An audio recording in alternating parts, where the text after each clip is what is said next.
قد خلت من قبلكم الجن والإنس إنهم كانوا خاسرين ولكل درجات مما عملوا ولنوفيهم أعمالهم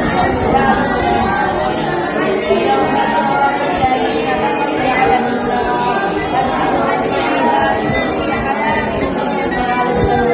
به يوم تجزون عذاب الهون بما كنتم تستكبرون في الأرض بغير حق بما كنتم تفسقون يذوق الله عليهم فأجرهم بما عملوا وقد خلت من قبلهم بين يديه ومن